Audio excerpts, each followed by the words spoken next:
further. That little shit, Mayor Sadiq Khan, puts out a statement saying that we should all hug our brown, black and ethnic minority neighbours. What a race-baiting little shit. Why can't we just hug our neighbours? Love thy neighbour. Or is that too Christian? Now, he doesn't want real community cohesion. No, he wants to cause division. Eh? Where are his statements calling for people to hug their Jewish neighbours for the past 7 months, when Jews kept telling him that pro-Palestinian marches he sanctioned made them feel terrified in their own country? He was pretty fucking silent then, wasn't he? Do you know what? It's gone mad. Our leaders have done nothing but make the situation worse. Barney Rubble, right? Keir, two-tier Keir. He must surely recall Parliament in a minute. He's come back from his holidays early, hasn't he? But they've got to come back and have a proper debate about the tensions in the country. And not just arrest people. There's tensions going on. There's poor Muslim, Pakistani, Bangladeshi people frightened to death of the so-called right-wing. Jim Davidson just made an unbelievable statement about Sadiq Khan and brutally slammed Keir Starmer live on TV. The backlash was immediate, the outrage deafening. Comedian Jim Davidson, long known for pushing the boundaries of political correctness, just dropped a verbal bombshell.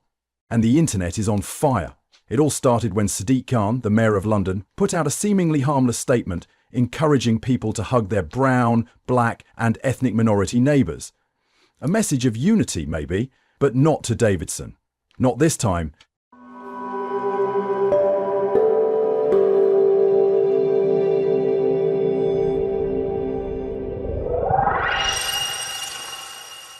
Let's have a look at some other shit going on. Well, first of all, happy St George's Day for yesterday. I was at the Carlton Club yesterday doing my annual St George's Day speech. I mean, it was perfect, wasn't it? And now to do the St George's Day speech about a bloke who's never been here, St George. Oh, everyone says, oh, he's never even been to fucking England. Yeah. Well, why get me to do a speech about the English when I'm half Scottish, half Irish and half Welsh? Oh, that's 1.5, isn't it? Grandad was Welsh. All right, okay, a bit of Welsh thrown in for good measure, but no English in me at all. So I was in the taxi on the way to Waterloo Station, and I said to the drivers, they always talk to me like, oh, Jim, they're never looking where they're going, they must have necks like this. And he said, what, you've been doing your St George's Day lunch? I said, yeah. He said, I noticed there's no flags anywhere. No, the mayor's banned them, and we're told, and this has been last year as well, we've been told that if we put a St George's flag or a Union Jack on our cabs, we'll lose our licence. That's by the mayor. Well done, Sadiq Khan. Well done, Keir Starmer. Any mention of St George's Day? Well, good old Sadiq, that little person who's running our capital, started his message pretty well, talking about fish and chips, Sunday roast, Shakespeare. It was Shakespeare's birthday yesterday, wasn't it? St George's Day. Shakespeare, we fucking crap Shakespeare. Couldn't fucking write a letter. Anyway, Jane Austen, she invented the car, didn't she, the Austin 7. The Beatles, their birthday was yesterday. No. This is what he's talking about, the little mayor who thinks, oh, I know all about England. Jane Austen, the Beatles, Wimbledon, the Bay City Rollers. But he couldn't leave it there, could he? No. Davidson didn't whisper. He roared at the mayor, at the lies, at the censorship, at what a London, his London, has become. This isn't just about one comedian. This is about the soul of a city, the voice of a nation, and a question echoing through Britain. Whose city is this? Jim Davidson didn't plan to go viral. He wasn't reading from a script. He didn't have a PR team cleaning up his words. He just spoke, raw, angry, and completely uncensored.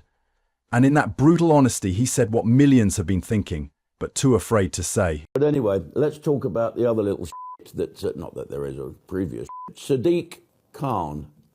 Oh, I can't bear him. Have you ever seen such an arrogant little Roland Rat looking shitbag?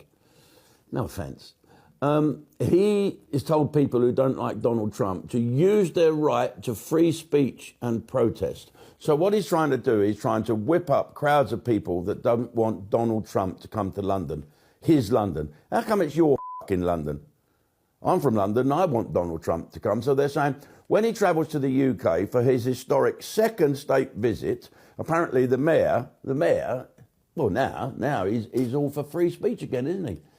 Yeah, coming out you go, you can have free speech, you can protest against our great, powerful ally that's in danger of fucking dropping us like a hot cross bun.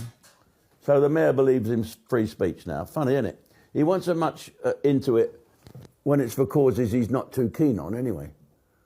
Anyway, the awful little shit has he's already told Trump's office to prepare for protest when he arrives here.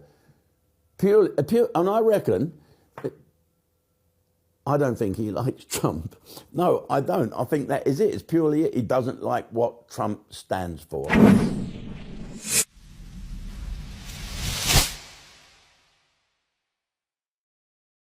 This isn't just about one comedian. This is about the soul of a city, the voice of a nation, and a question echoing through Britain. Whose city is this? Jim Davidson didn't plan to go viral. He wasn't reading from a script. He didn't have a PR team cleaning up his words. He just spoke, raw, angry, and completely uncensored. And in that brutal honesty, he said what millions have been thinking but too afraid to say. This ain't your city, Khan. 7 words. That's all it took. 7 words that cut through the fake smiles and staged diversity campaigns. 7 words that shattered the polished illusion of modern London. And suddenly the mask slipped. Because London doesn't feel like London anymore. Not to the working class Brit who's been priced out. Not to the family scared to walk the streets at night. Not to the pensioner who remembers a city that once felt like home. It's a city of knives now. Of acid attacks and postcode wars. Of lawlessness in broad daylight. Of statues being torn down. History erased overnight, and Davidson in that fiery video said it out loud. This ain't about race, this ain't about hate, this is about truth. He spoke about crime, fear and division. He slammed the elites living in gated comfort, while the rest of us are told to tolerate the collapse. He spoke about how Sadiq Khan has let London rot while pretending everything's fine. But the real bombshell, Davidson, dared to say what the media wanted. He called out the censorship, the intimidation, the fear of being labelled for simply asking questions. He talked about the everyday Briton who's been silenced, not by law, but by shame, by a system that protects the powerful and punishes the honest. And the response was unprecedented. The video exploded across every platform. Millions watched, millions shared, because finally someone said it. But not everyone was clapping. The elites panicked. The press scrambled to smear him. The usual phrases flew in. Racist, bigot, dangerous. But the people weren't buying it this time, because deep down they knew this wasn't about Jim. This is about them, their homes, their streets, their future. And it all started with one line, one rant, one voice that refused to be silenced. Now, the question isn't whether Davidson went too far. The question is, why has no one else dared to speak before him? You walk down the street and it hits you. London doesn't feel like London anymore. Not the London people grew up in. Not the London their parents remember. This is a new city now, and not in a good way. Boarded up shops, stabbings in broad daylight, beggars lying next to multi-million-pound flats, and a mayor who insists everything's vibrant and inclusive. But who exactly is it inclusive for? Jim Davidson asked the question, and the silence from Sadiq Khan was deafening. No press conference, no statement, no defence. Because how do you defend the indefensible? London's collapse didn't happen overnight. It was slow, creeping. One excuse at a time, one crime brushed under the rug, one community concern after another. London's collapse didn't happen overnight. It was slow, creeping, one excuse at a time, one crime brushed under the rug, one community concern after another. And as Davidson said in that viral rant, London ain't safe, London ain't fair, and London ain't British anymore. Strong words, but not wrong. Knife crime is out of control. Young kids are dying. Children. And where's Khan? Busy changing street names, busy chasing headlines about climate pledges and pronouns, busy doing everything except fixing the chaos. The police demoralized the justice system. Weak criminals were emboldened because under Khan, actions have no consequences. You loot, you walk, you stab, you're misunderstood, you protest for the wrong cause, you're arrested. Davidson said it plainly. They care more about your tweets than your safety. And that hit a nerve. Because the people of London, the working class, the forgotten, the ones who built this city, they're not stupid. They see what's happening. They feel it every time they avoid the tube at night. Every time they cross the street because a gang's hanging around. Every time they hear sirens and wonder if it's another kid lying in a pool of blood. But the worst part is they've been told to shut up, told to stop spreading fear, told to stop dividing communities, told that if they don't like it, they're the problem. That's the lie. That's the gaslighting. And that's what Davidson blew up with his rant. He exposed the rot, the decay, the fact that London's heart is bleeding and those in power are too afraid or too arrogant to admit it. Because for people like Khan, the truth is inconvenient. But the real bombshell, Davidson wasn't just calling out Khan, he turned his rage toward the whole system. Blasting Keir Starmer, the Labour Party, and the political elite for, in his words, doing nothing but making the situation worse. He mocked Starmer as Barney Rubble, a clueless bystander with no grip on the rising tensions sweeping across the country. They just arrest people and pretend it's solved, he spat. They've got no clue what's really going on. Davidson's takedown struck a chord because, like it or not, people are angry. Angry about rising crime, angry about political correctness, angry about being ignored. And Davidson's brutal honesty, that's what turned a regular outburst into a national headline. Divided reaction, supporters and critics.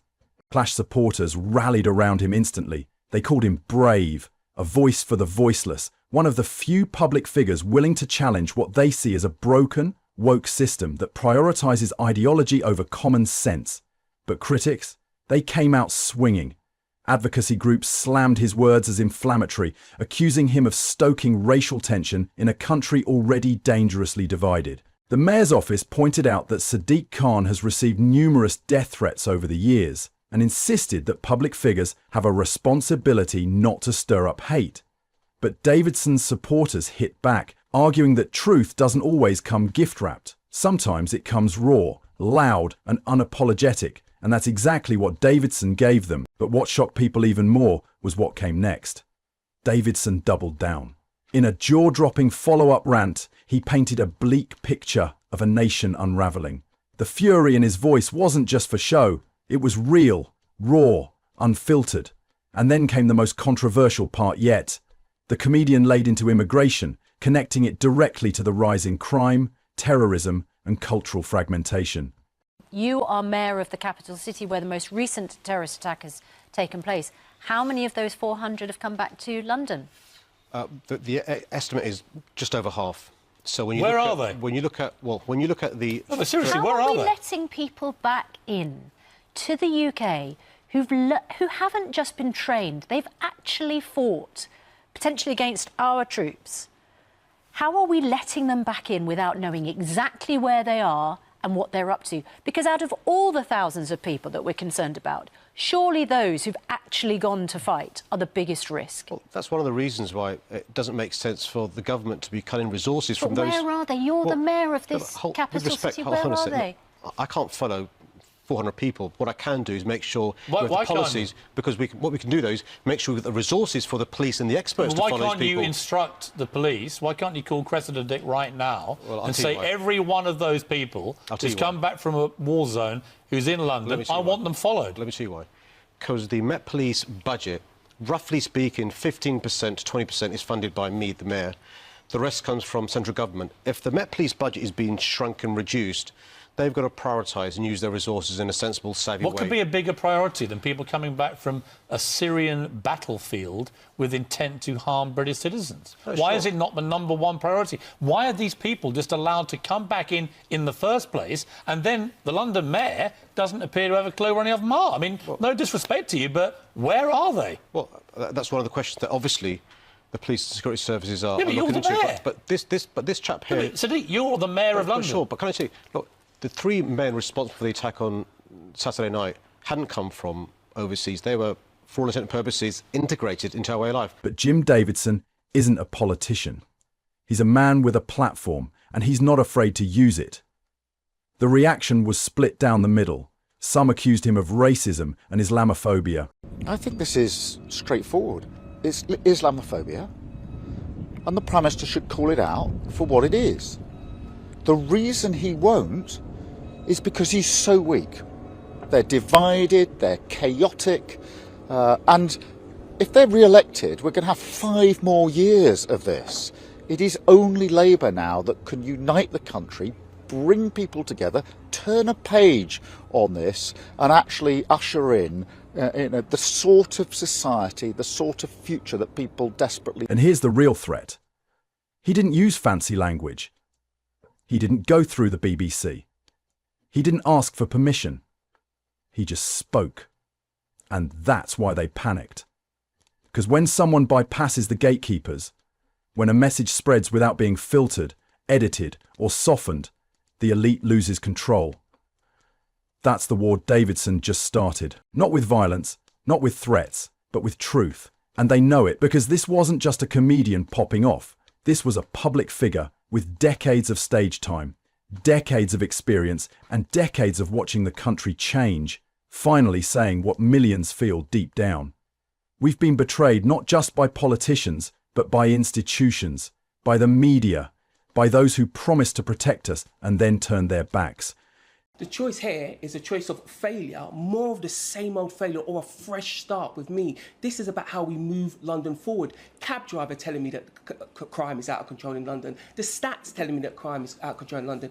Let's look at it like this. How can the mayor look the black community in the face? How can he look women in the face and say he's proud of his record when the streets are not safe for either of those two groups? We've had an 86% rise in knife crime. That's why you hear me talking about stop and search. That's why you hear me talk about scan and search. We need to make the streets of London safe. It is not an option, it is a necessity. And I will take that leadership role. The backlash was immediate, not from the people, but from the machine. Fact-checkers scrambled to dismiss him. Blue ticks on Twitter labelled him far-right. Activists called for deplatforming. One journalist even said he should be investigated for hate speech. Since when is it hate to demand safety? Since when is it extremist to want your city back? Since when is it dangerous to say what the public is screaming inside their heads every single day? If you enjoyed this political firestorm, like the video and subscribe to the channel for more fascinating political content.